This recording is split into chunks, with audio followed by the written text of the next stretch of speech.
Hi Tappers, I'm going to address some trending beliefs that I feel are a bit skewed.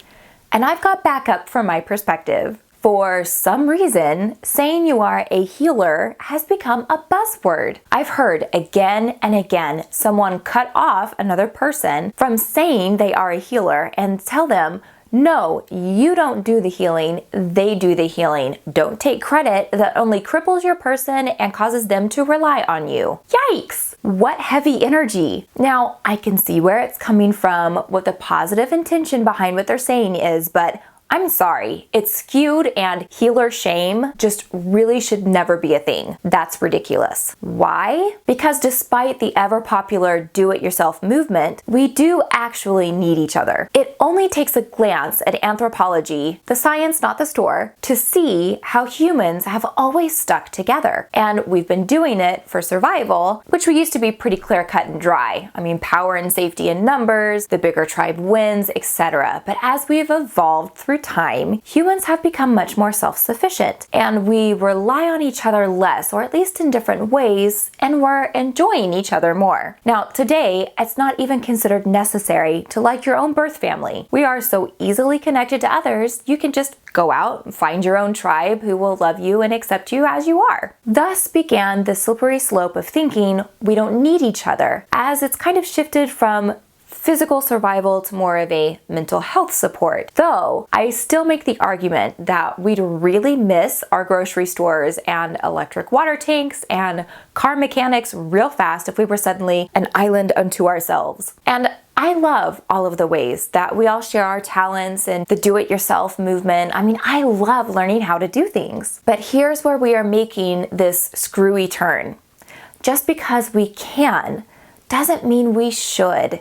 And for two reasons, which really are one reason said two different ways. Your zone of genius and your limits as a human being. If you are unfamiliar with the term zone of genius, it comes from The Big Leap.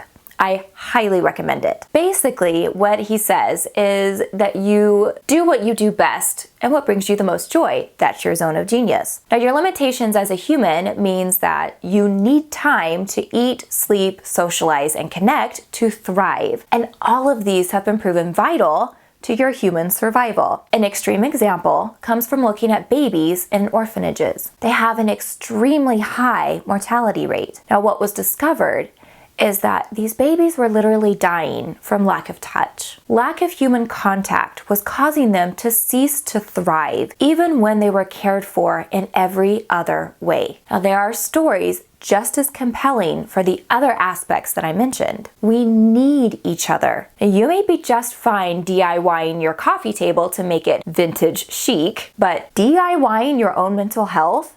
That's a bit more dicey. And EFT is seen as a self-help tool, and I can easily see why. It works as one. But if you look carefully at all of the studies completed on EFT, they are all being done with being given expert instruction and guidance. None of them, to my knowledge, are of people doing EFT solely on their own. EFT is tested as a support DIY tool. Okay, I've bounced around a bit, so let's connect the dots. It's within our very nature to lean in on each other, but our current culture says you gotta do it all yourself to be worthy. And you can gather all the skills you need to grow or hunt or harvest or cook or juice all of your own food, sew all of your own clothes, make your own business, be your own boss, be your own marketing firm, do your own accounting, clean, decorate, organize, and why not build your own home, and while you're at it, be your own physical fitness guru, your own life coach, your own financial advisor, and your own therapist. I mean, you can, but why would you? That's ridiculous.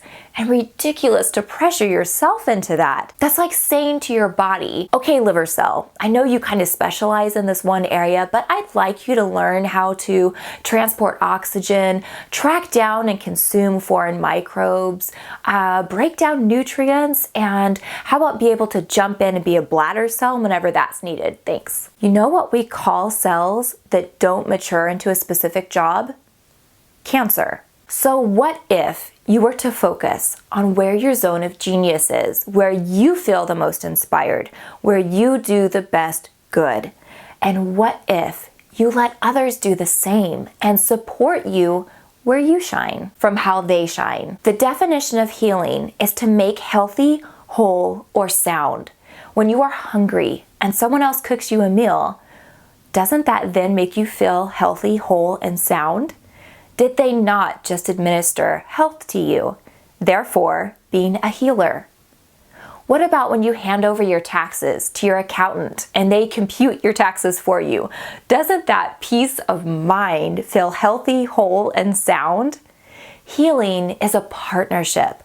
Both people are needed for the healing to occur.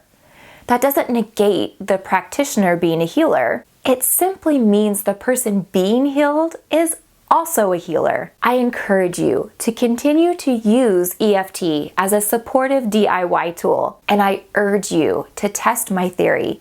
Prove me wrong, if you can, that EFT is primarily a tool which is meant to be most effective with having both a practitioner and a client present for the sessions. Thank goodness we happen to have access to an entire pool of highly trained, clinically certified practitioners. Now you can find the directory tab on the homepage of EFTuniverse.com. Go check out their Zone of Genius and prepare yourself for an excellent session. I'll see you again soon.